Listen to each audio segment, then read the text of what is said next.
Comment intégrer l'IA directement dans votre application de code, et en l'occurrence dans Bubble, c'est ce qu'on voit aujourd'hui avec le modèle Gemini. Alors qu'est-ce qu'on va chercher à faire aujourd'hui avec notre application et avec Gemini? Tout simplement, on va faire une intégration d'IA extrêmement basique. Je vous montre un exemple. On a donc cette page, cette landing page. Ici, on va par exemple proposer à l'utilisateur de générer des recettes de cuisine, des idées de recettes de cuisine à partir d'un pays. On devra simplement entrer un pays et donc ça proposera à notre utilisateur donc plusieurs recettes. C'est typiquement le type de projet, le type de feature que vous pouvez intégrer à votre site web ou à votre plateforme ou à votre application. Et donc c'est ce qu'on va faire aujourd'hui. Donc pourquoi utiliser Gemini et non pas un autre modèle comme par exemple Anthropic ou OpenAI? C'est tout simplement parce que Google va vous offrir une énorme liberté d'intégration avec énormément de données en temps réel, avec notamment l'API Google Maps, mais surtout toute la suite Google avec Google Sheet, Google Doc, etc. Donc on va commencer tout de suite. On va commencer par obtenir notre clé API. Donc pour ce faire, ça va se faire en deux étapes. Première étape, on va se rendre directement sur Google Cloud. Une fois que vous y êtes, vous allez simplement sélectionner un projet. Et donc si vous n'en avez pas, cliquez sur Nouveau projet. Je vais l'appeler par exemple Gemini Tutoriel. Et je vais créer mon projet et donc mon espace. Juste après, vous allez vous rendre sur Google AI Studio. Vous allez cliquer ensuite sur Get API Key et cliquer sur Créer une clé API, juste ici. Vous sélectionnez ensuite votre projet que vous venez de créer. Donc moi en l'occurrence c'est Gemini Tutoriel. Et donc je vais créer une clé API dans ce projet. Ma clé est en cours de génération. Elle est à présent générée. Je vais la copier et l'isoler sur le côté. On la réutilisera à la prochaine étape. L'étape 1 est terminée. On a récupéré avec succès notre clé API sur Gemini. À présent, on va passer à la deuxième étape, la création de l'API connector. Donc on clique simplement sur Plugin, Add Plugin, et ici je vais ajouter API Connector. Je l'installe en sachant que c'est un plugin de Bubble directement. Cela apparaît donc juste ici, je vais faire Add Another API, et ici je vais le renommer API Gemini. On va avoir donc pas mal de paramètres à entrer. Je vais vous fournir tous les paramètres qui sont à renseigner, donc il y aura vraiment tout de A à Z. Ce qui va vraiment compter, ce qui va changer, ce sera donc le prompt. C'est vraiment ça évidemment qui sera le cœur de votre application IA et le cœur de votre feature. Donc pour Gemini, l'intégration au niveau donc du connector sera un petit peu différent des autres modèles, puisque ce ne sera pas private key in header, ce sera private key in URL. Donc pour keyname, ce sera simplement key. Ici dans private key, vous allez tout simplement mettre la clé que vous avez générée. Je la copie-colle ici. Je vais mettre également la même donc pour development key value. On va ensuite ajouter donc un header. Ici ce sera content type. Pour value, ce sera comme d'habitude application /JSON.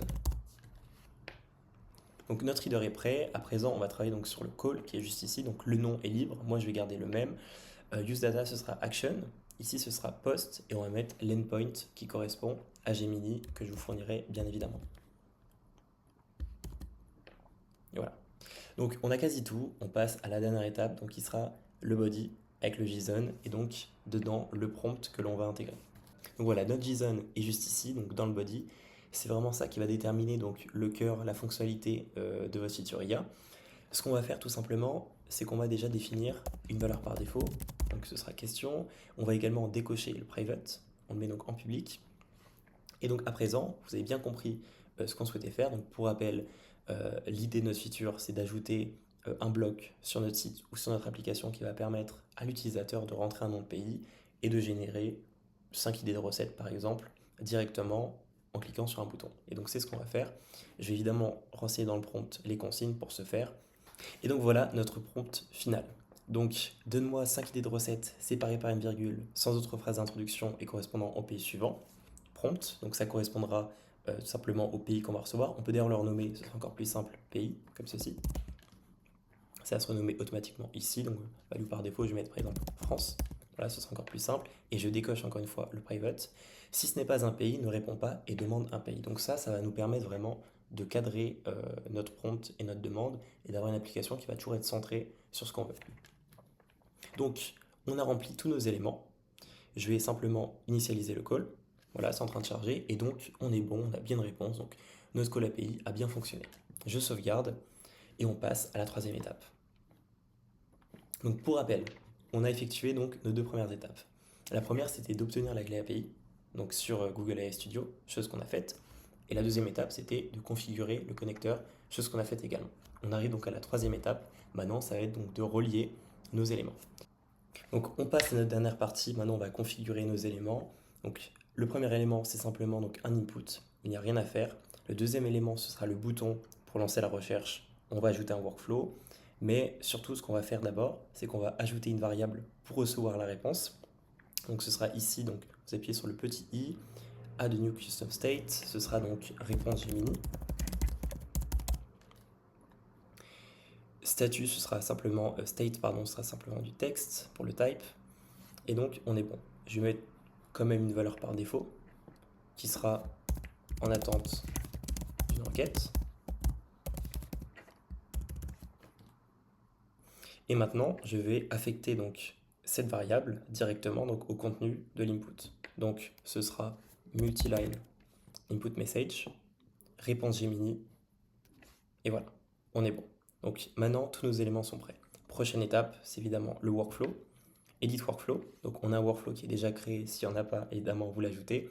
Là, notre workflow est vierge, donc on va ajouter donc, nos éléments. Première étape, évidemment, on fait l'appel à Gemini. Donc, comment ça va se passer? On va faire l'appel à Gemini, on va recevoir la réponse, et ensuite on va stocker cette réponse dans la variable qu'on a créée juste avant. Donc, la variable ici, ça va être en l'occurrence France, donc c'est la dernière variable qu'on a ajoutée. Donc, France, ici ce sera donc input, Gemini, value, voilà. Ça, c'est donc l'ancienne variable qu'on avait, donc on ne l'utilise plus. Je ne l'ai pas supprimé, mais donc voilà, on n'y prête pas attention. Et ici, maintenant, deuxième étape, on va récupérer donc la valeur et on va l'associer donc à notre element action et set state element. Donc ici, ce sera donc input multiline, voilà, multiline input message. Ce sera réponse Gemini, donc ce qu'on veut indiquer. Et ici, ce sera le résultat de l'étape 1, donc la requête qu'on a faite. Donc la syntaxe est un petit peu différente avec Gemini, donc vous devriez sélectionner candidates, first item, ensuite ce sera content part, first item, et ensuite ce sera tout simplement texte. Et donc on est bon, on a tous nos éléments, on va pouvoir tester directement notre feature. Donc on arrive sur notre page, on a bien donc ici en attente d'une requête, donc c'est déjà un premier bon point. Je vais tester par exemple d'indiquer Italie et de faire une recherche. Vous pouvez voir en haut que ça recherche. Et voilà, on a bien 5 recettes qui sont proposées, risotto, pâte carbonara, tiramisu, margherita. Je peux essayer de placer un autre pays par exemple. Je vais mettre Espagne. On va faire également une recherche. Ça s'affiche bien. Et si je pose une question qui n'a rien à voir, quelle est la météo à Paris? Ça ne devrait pas m'indiquer de réponse et me demander justement de fournir un pays. Voilà, veuillez me fournir un pays. Donc on a bien réussi notre feature, on a bien intégré Gemini directement de notre application Bubble. Je vous remercie.